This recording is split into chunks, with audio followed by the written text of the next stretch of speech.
Welcome, everyone. This is Tim Marlowe coming to you live here Tuesday, July 21st, and we're excited to be bringing you an additional podcast pop-up interview with my good friend, Koshin. How are you doing today, my friend? Good, how are you? Good to see you. Good to see you. He is local here in the area. He's running for a candidate position for the State House 29th Legislative Position 1, correct? Correct. And so with that being said, we love reaching out to the local community and seeing what we can do to enhance your voice, to broadcast your voice. And so today we're going to be learning everything about Koshin. We have a handful of questions that we're just going to just get to know you and learn what you're going to be able to do for your district coming into this election. So why don't you just quickly tell our audience just a little bit about yourself and how you got to this position at this point? Absolutely. All my adult life, I lived in Washington State. Okay. I grew up in North Seattle. Came to the United States when I was in junior high. After high school and college, I went to the military. I am married with 4 children. I live in District 29 for the past 10 to 11 years. Mm-hmm. And I have seen a lot about what's happening in the district. And as a veteran, as someone who also is very passionate about community activism, I really see a lot of things that needs to be changed in our district. That's why I am running for office. Nice. Well, I just want to say thank you for your service, not only currently, but your military experience as well. Yes. So thank you. You obviously have a lifetime of experiences at this point, from being a family man, military, and running your own businesses. So why don't we talk a little bit about employment and jobs and what the 29th District is currently facing when we're talking about unemployment and how we're going to, lower unemployment with 40 million people, it seems like, nationally right. Facing the same issue. Let's talk a little bit about jobs here. Right. When initially I submitted my platform, I was thinking about jobs, criminal justice system, and also helping working families to have a home for their families. Mm-hmm. But after the pandemic, I kind of adjusting to it because we have to recover from the coronavirus pandemic. Mm-hmm. When we go back, so now the challenge is recovering economically from the pandemic, going back to where we were, 3%, close to 3% unemployment, and also managing coronavirus because we don't have vaccine yet.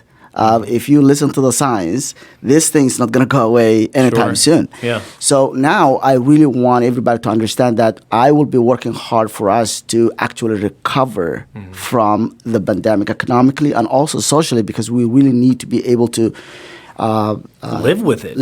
We have to live with it. It's a new reality, exactly. But we cannot stop our lives not doing anything. We have to manage this crisis in a way in which it's intelligent and also supported by science. Right. Yeah, I mean, if you think about it, and if there's this many people on unemployment, and unemployment is a state benefit, and no one is working for the state to actually have taxes taken out of their wages, eventually that pot of gold is going to be gone. It's going to go gone, right. And so what are some differences between, in your district, with living wage jobs or the single earner family wage jobs? Right. We have to understand that my district, 29th, it is mainly very poor working class families. We have middle class also and upper class families, but majority in the district we have a lot of blue collar people, and that's where the pandemic is really hitting hard. For sure. Now we have a moratorium of evictions, but how long is it going to last? I mean, I really want to see that to be last until we go back to where we were, 3% unemployment. Right. Because we don't want to create another pandemic of homelessness in our state. And we have to understand that what affects District 29 affects the entire state. So as a candidate, I will also have that mindset of helping the entire state, bringing all the elected officials together and also work for the people of Washington State, because our lives are interdependent. Yeah. Well, it's important because it's not necessarily you representing one district, but it's also you representing that district alongside your colleagues Absolutely. to gather all the information, not just from your district, but from countywide to statewide, and learning how, well, what is this area doing? And that dialogue alone could help anyone that's willing to actually have it. Exactly. And so I think that's going to be a major change once you're in office, because at that point, I don't know, dialogue, communication, this is what we need to get past the next hurdle. Exactly. Right. So going over home ownership and for the working families, you talked about just that is a big portion of your district here. Right. What are the plans to either increase the home ownership in your district to, just being able to get affordable housing in those areas? Right. My colleagues of both sides of the aisle really talk about helping working families to be able to buy a home. But what hasn't happened so far is a research done by how that can be possible. How can we have working families and working poor families own homes? Because we know the benefit of having a home. Family, when the family owns a home, I don't want to lecture about all the exponential benefits that it has, but how can we get families to own a home? Now, what I really want to advocate and advance is not only that we're going to give them the first ownership as down payment assistance, but that's not enough. People, even though we have up to $40,000 down payment assistance, we still don't have any significant number of people actually accessing and buying homes. The best way is to actually have a plan saying like every working family, every working poor family should own a home agenda. That will help those families to own a home. Then the focus will be both the private and the state sector helping families to own a home. And what I think the best way to do that is to actually take first home family will be able to build their own home, because when you're building a home, it's a lot easier to deal with than when you say you're going to buy a home already existing. So in that case, what we can actually do as a state representative is to help take up to $150,000 of taxes and licensing and things that actually the state actually can do in kind for these families to defer it until the mortgage is being paid. Wow. Because then what's going to happen is that instead of saying, the people going to the bank and saying we want $400,000 loan, they're going to say we want $300,000 loan. $250,000, $300,000. Exactly. Significant difference. Significant. And also we know how the bank calculated the fiscal score, and the income ratio, right? So when we do that, we're literally making people attractive to any bank or any lender to actually help the working families to own a home. Well, how do you think owning a home just gives someone a chance, to get out of poverty, to get... I think you nailed it there for a second. It gives you the confidence. It gives you the posture, saying that you're now in a position to do this. So talk a little bit about why you think owning a home could help people get out of poverty. It's an amazing feeling when you own your first home. Anyone who experienced that feeling will tell you it's just unbelievable. But also I want to go to the fact that it is a counter attack against the cycle of poverty. When families own home, not only that the cohesion of that family and working the family to work together for helping each other, whatever challenge that they're facing in life will help them, but also it will leave for transferable asset in the future. For sure. It's unbelievable. It's an investment in your life, and a lot of people, when they look at buying a home, they just see the overall price tag and be like, I can't do that. Exactly. But if you understand that price tag and work with individuals like yourself that are able to persuade and work with the mortgage loans and stuff like that and defer the loans like you were talking about, or at least that portion of the loan, that could be a game changer. Absolutely. And the other thing is this. It's a win-win situation. They state more working families own home. There's two things going to happen right away. One, the state will collect more taxes because more homes Property will tax, be exactly right? will be built on exactly. They're not losing anything. The second thing is the builders. We're going to have a significant number of houses built when we have $150,000 suspended until the loan is being paid, and that's not only it's not money coming from the bank or anything. It's just taxes, things that's supposed to be paid up front before the home. It sounds like that's why big investors go into investment, right? Exactly. And so there's always, a kickback or a deferment or a push off of taxes. So I think that's huge. If we're able to do it for big business, we should be able to do it for the majority because, again, that's the 97% of the community, not the 3% who can actually afford it. So, exactly. Man, that's huge. Going from that and into criminal justice, we've seen just the justice system just go back and forth. I mean, we've had since COVID-19 prisoners released, we've had just a difference in what this community is doing with the justice reform. So let's talk a little bit about that and what we can do as an immediate response to kind of make a little bit of a better change. Right. One of the key things why we really have to be criminal justice reform conscious is the fact that, for instance, in my district, we have twice more violent crimes than the statewide Wow. statistically. It's just unbelievable. Anyone can Google this. You can fact check me. And when you have that kind of level of crimes, the citizens who live in my district need to be assured that they have a protection for their personal safety and also for their property, right? So all this defund the police, all these things, it really doesn't matter to my district. What matters is a very professional, respected police officers working for these families. And also, I talk about criminal justice system reform before even the Floyd death happened. As a black person who live in America, I know what that is. No one is going to explain to me what is going on. What I know for a fact is that overwhelming police officers are professional, and when you talk to them, because I started talking to individual police officers, it's unbelievable that individual stories, when you actually not lump sum them as a police officers, but individuals, it's amazing. They come to the police force to help their community, to make that sacrifice. Like when I was joining the army, I didn't go to the army to kill people. I joined the army to serve my country and help protecting my country, right?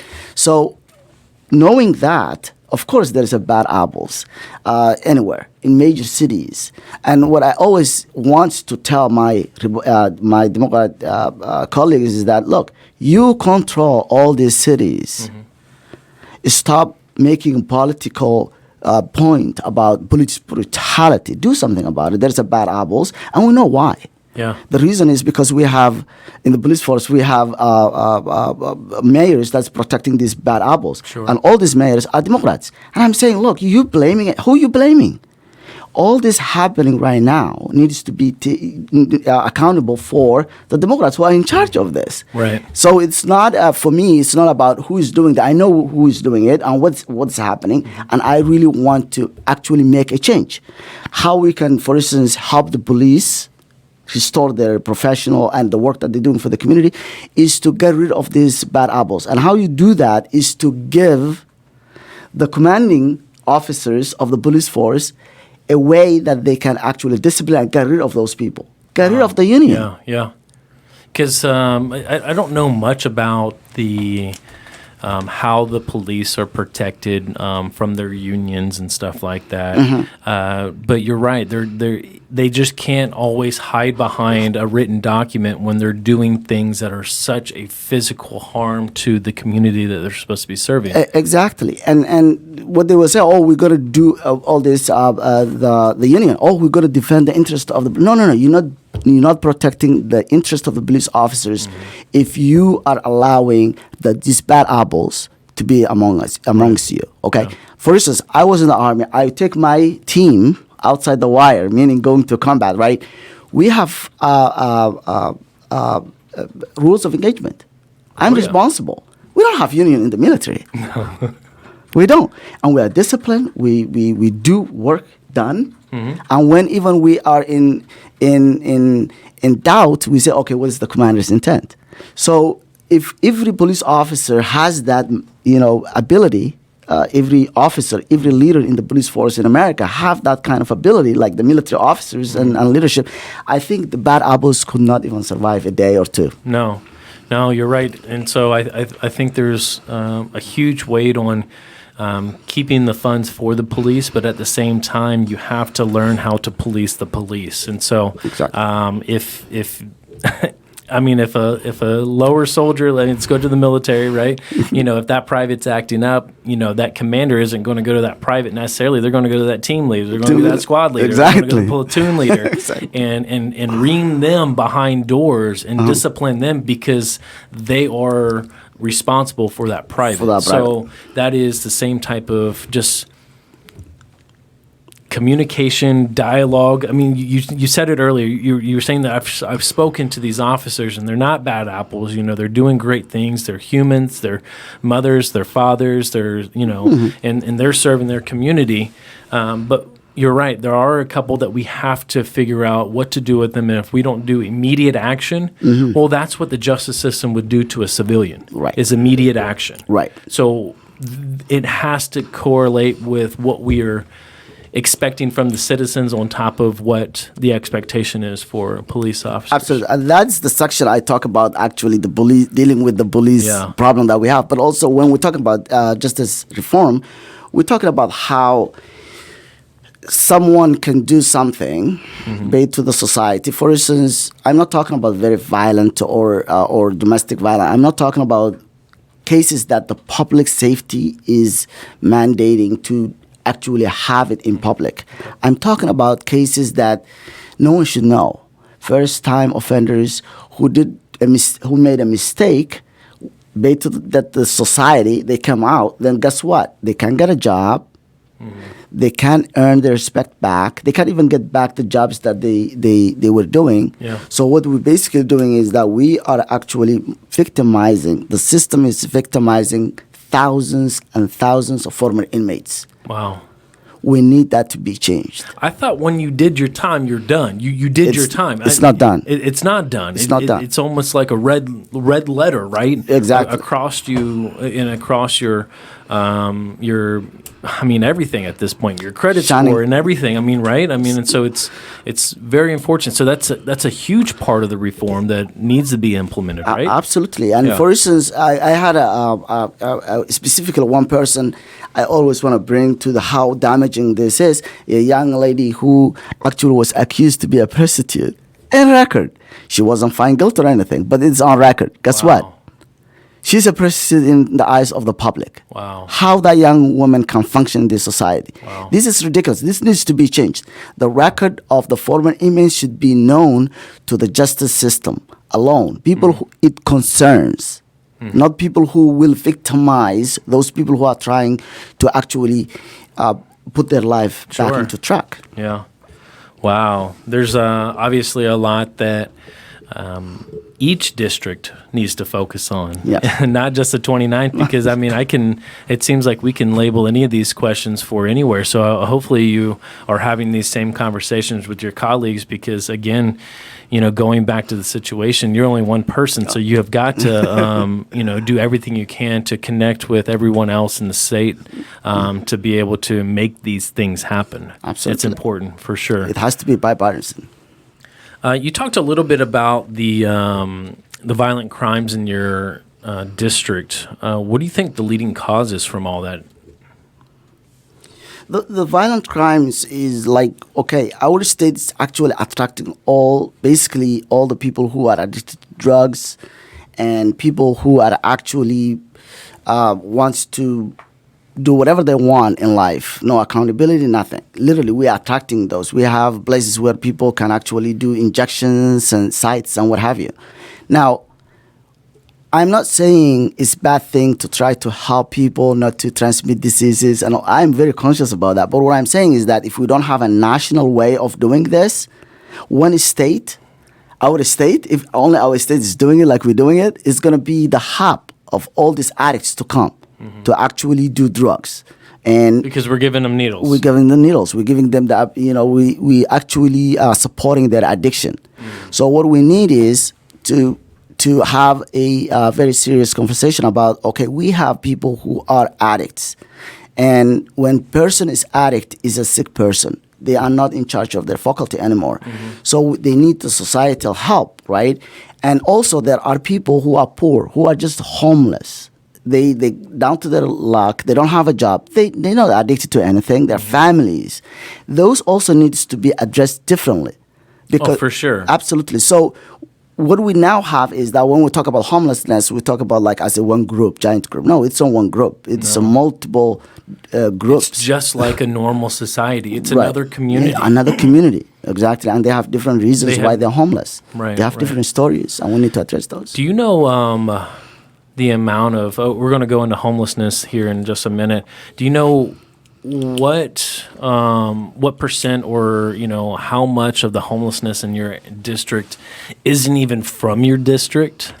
Because from my understanding, at least, being blessed to be able to just listen to other candidates, interview other candidates, and had a good conversation with Ryan Mallow before, and he was just saying, almost a third of this county's or this city's homelessness comes from a different area code. Areas code. Yeah. So it correlates with exactly what you're saying, where if you continue to not create a solution, but just allow addicts to continue their situation and their habit, then Exactly. we're going to attract them. More and more, yeah. Wow. We're not addressing. And also, District 209 is a transient. It's literally, there's a lot of military families that comes in and go.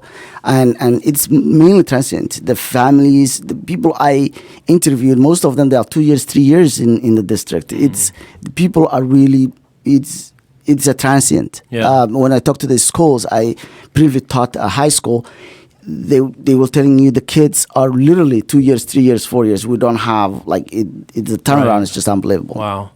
So talking about the violent crimes in your district and, excuse me, and being able to overcome them as a citizen in your own district, what are some things that your local 29th district people can do to just better themselves or protect themselves or help decrease the violent rate crime? Like, what are some things that we can do proactively? Right. I want people in my district to own homes. Okay. When people own homes, they will take care of their neighborhood.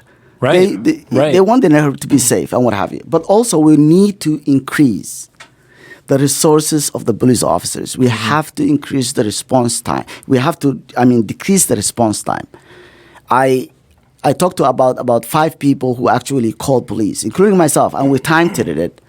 It's 30 minutes Wow. to police to show up, something that's not life-threatening. I'm not talking about life-threatening, but Sure. if it's not life-threatening. 30 minutes, that's a lot. Average. There was 25 to 1 hour. Wow. That's a lot. People will then not going to call the police because they don't have time to wait around Sure. when the crime happens. So one is to help police force to have the resources that they need to increase the response to decrease the response time. The other thing is to give the officers time, like we're giving them time to actually do the paperwork, to give them time to get to know their community. Huge. It's huge. Dialogue. Dialogue. People to know their neighborhood, because most of the police officers who work in my district, they don't even live in the district. Sure. That's really heartbreaking, because I want my police force to know their community.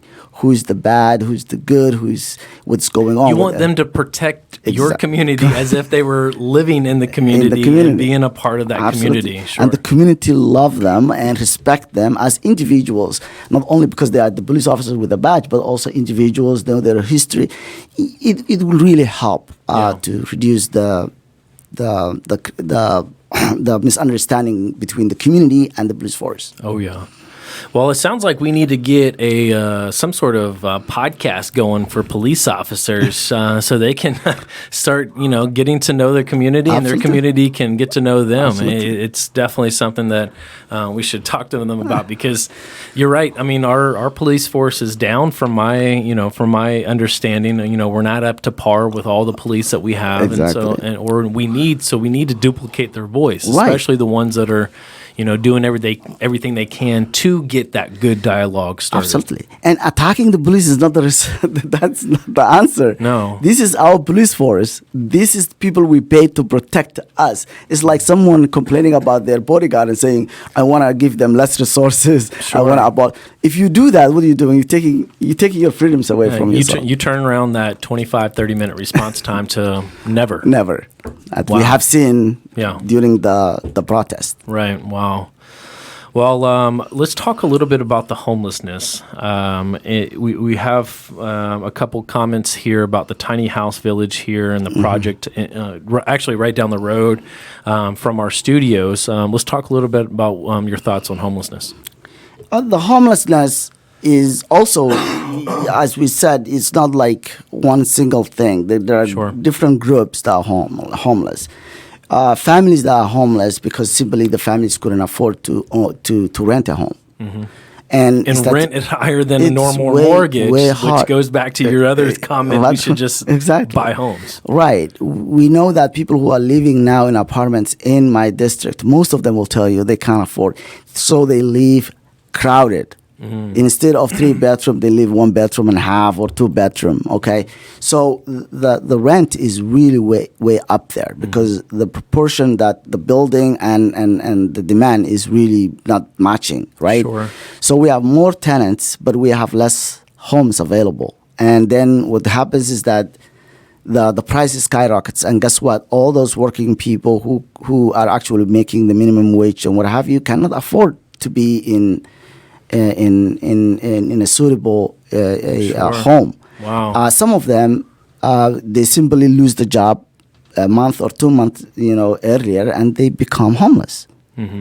So we shouldn't have that kind of situation where families will be on the street Sure. for themselves, because we know what happens in the streets. What gets me, sorry, not to interrupt you. What gets me is the transition period. Right. Going from a rental place to a rental place, and bringing up any of the statistics we talked about before with justice reform. I mean, you're talking about some tenants have to have 2, 3, 6 months worth of rent just to prove that either they're worthy enough, they have a job, or because there are or they're tagged with whatever they did prior, they're now subjectified to higher rates just because you did a misdemeanor. Right. And not only that, because we have a lot of good-hearted legislators trying to legislate to have more red tape for people to be evicted. That created an unintended consequence for people to actually move into those places in the first place. Yeah.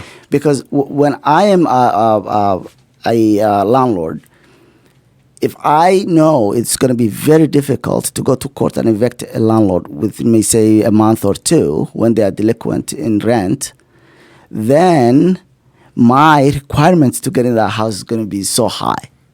For instance, asking for 5 months of deposit, Crazy. It's just crazy stuff. So that's why we need to have a very intelligent way of dealing with home rental and home owners a relationship, and also increasing. Actually, there are a lot of companies. They're not building. There are a lot of companies that actually have the assets to build homes, but the problem is that it's the red tape. It's crazy.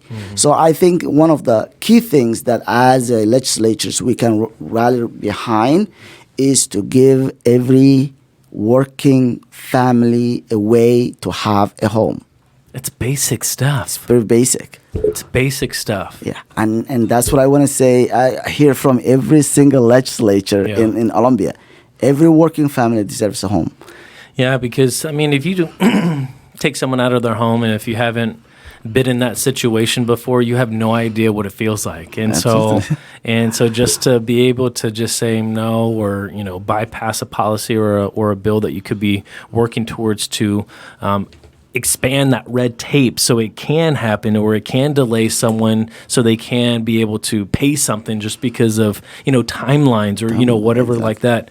It gives the community. Don't you want your community to be thriving? You don't want to be the legislator that says, well, I wrote a bill that allows landlords to evict you within 31 days because you didn't pay it on that 31st day. Like, this is crazy stuff. Absolutely. Well, this has been interesting topics. We're going to go into our last topic here with mental health, which we dived a little bit earlier on it, between the criminal justice reform, being homeless, because there's different levels of homelessness, and there's some people that choose that lifestyle, and some people that just, well, a pandemic hits and they're out of a job, and now you know, we're dealing with all of what we just talked about with the homelessness. And so let's talk a little bit about the mental health issues here, and what do you think we can do to lower the cost of treatments to get it going? Well, the thing is, mental health.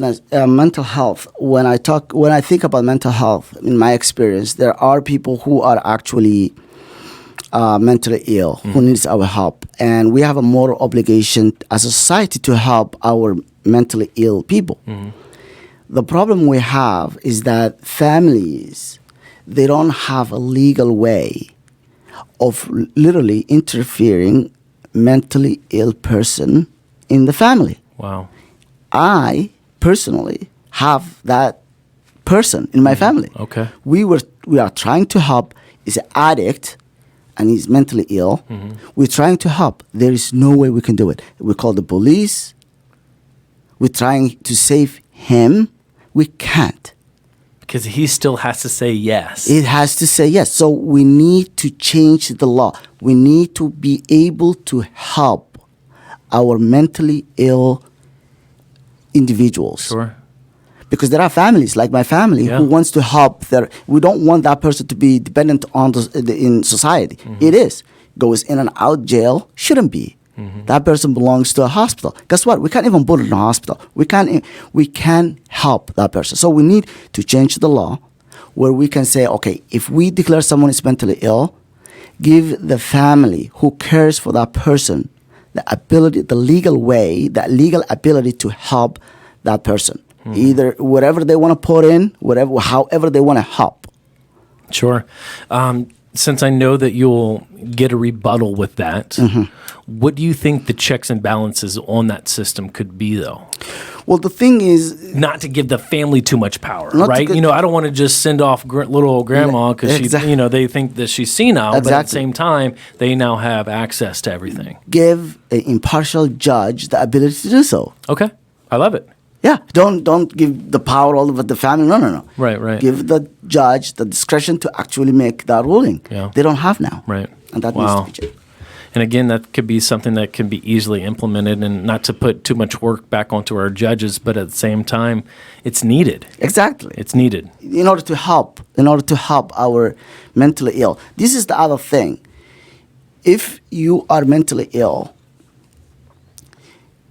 you are not in charge of your faculty. You are not in charge, right? So why you are not allowing the state or a family to be the guardian of you?